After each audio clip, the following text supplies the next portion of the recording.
concertation sur la justice de 18 dara soppeeku ci. fii on n'a pas un problème de texte, on a un problème d'application. Sénégal bind nañ lépp. séminaire nañ lépp atelier nañ lépp xam nga lu ñu fi war a def. il se dit même que d'autres viennent s'inspirer de nos travaux. mais bien sûr xam nga lu mu def application. mise en œuvre mais pour mettre en œuvre nag il faut avoir le courage, il ne faut pas penser à un second mandat. loolu mooy problème politicien yi nag toujours mandat. c'est ce qui bloque. waaw c'est ce qui bloque de l'application de toutes les conclusions. parce que fii xoolal def nañ lépp on a tout écrit, on n'a pas un problème de texte, xam problème lañ am application te application nag soo ko sóoree ni moi dama war a toog fii 50 ans dama war a dem ba 2050 pour nga appliquer texte yi dina jafe parce que di nga gis ku la bëgg barrer la route nga teg ko fee. est-ce que tu comprends? nee naa la tout parti au pouvoir a besoin d'un levier pour barrer la route à ses adversaires.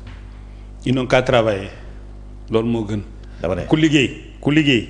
dama ne di nga am kii j'ai beaucoup aimé Adama excuse-moi François Hollande dafa ne woon chômage bu ko indul en dessous de 10% du nekk candidat respecté na parole am xam nga nit dafa ñoo bëgg nguur trop mais nguur du dara c'est un poste de travail su fekkee war na la jar ngay yàq doomu jàmbur ay papa jàmbur yàq der jàmbur rien que pour nguur gi mais amul benn njariñ tu es venu pour travailler am nga possibilité ñëw liggéey na gars yi liggéey bu ñu liggéey ñun ñu voté leen encore mais pour le moment liggéeyuñu quoi Adama suñu problème mooy loolu rek on ne travaille pas.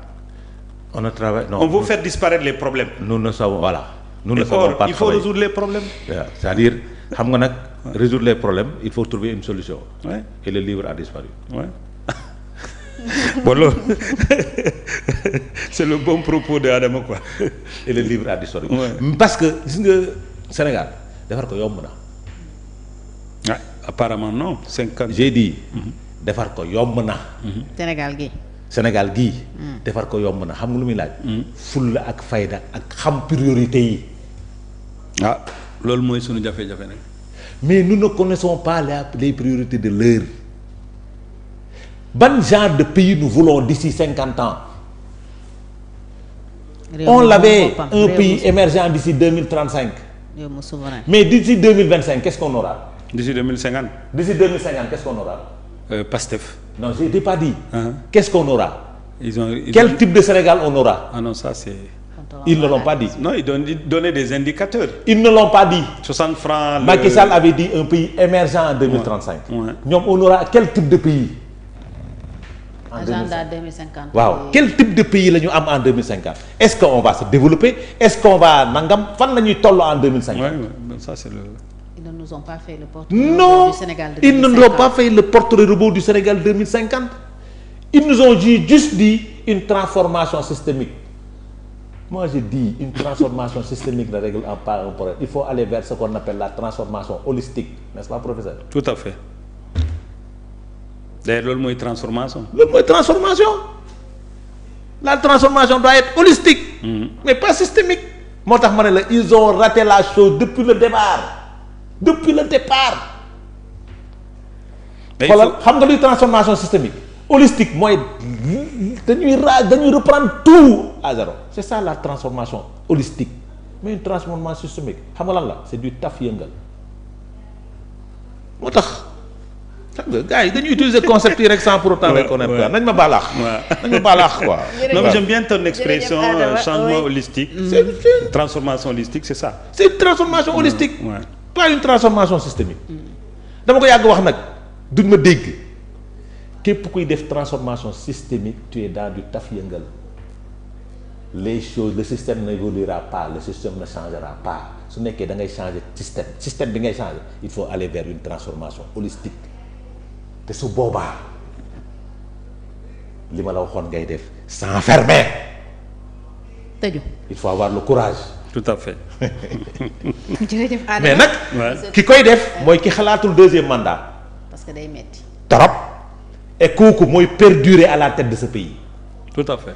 l'homme la personne qui osera faire une transformation holistique dina pérenniser wu à la tête de ce pays là parce que c'est ce que le Sénégal et les Sénégalais attendent pas du taf yëngal quand tu parles horizon 2025 2050 c'est parce que tu penses à des mandats et celui qui pense à des mandats fera du taf yëngal. kon xanaa Macky bi muy wax Sénégal. mais bien sûr il pense à du mandat mais bien sûr il pense à des mandats parce que soo fi nekkul loolu du fi nekk tey jii suñu perdre pouvoir bi horizon 2050 disparaître na.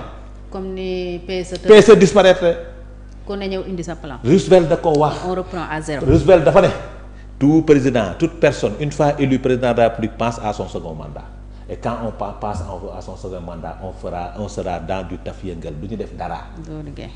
xoolal tape à l'œil la te soo gisee nii nu muy doxee c'est du tape à l'œil où sont les conclusions des assises.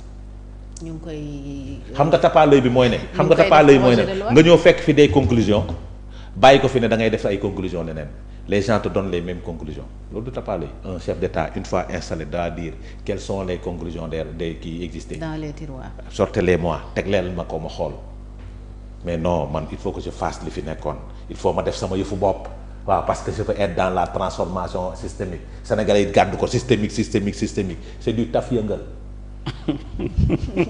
jërëjëf Adama monsieur Danfakha loo bëgg a jeexale. di am yaakaar ne xam nga Sénégal nag loo ragal wala loo tiit Sénégal moo mel noonu donc di yaakaar ne situation Sénégal dina gën a tane fu mu nekk instant yi xool yi nañu gën a sedd surtout ñu comprendre ne Sénégal moo ëpp ñun ñëpp et que donc li ñu war a def rek mooy fexe ba ñun ñëpp ñu xam lan la ñu mën a def parce que bu saa yu ñu yeewee lan la ñu mën a def pour réew mi avancer foofu moo am njëriñ pour askan bi pas sunu xuloo yi sunu xeex yi parce que tu peux jamais avoir raison sur un Sénégalais soo nekkee njiit Sénégal même boo xeexee nga daaneel kenn dafa mel ni yow sa bopp nga daaneel donc ñun ñoo comme ni ñu koy waxee rek Sénégal benn bopp la kenn mun ko xar ñaar je vous remercie encore une fois de m'avoir donné l'occasion d'être avec vous. jërëjëf Tamba Danfakha maa lay gërëm bu baax a baax ci disponibilité bi ak waxtaan bu am solo bi moom mooy président coalition priorité emploi wàllum xëy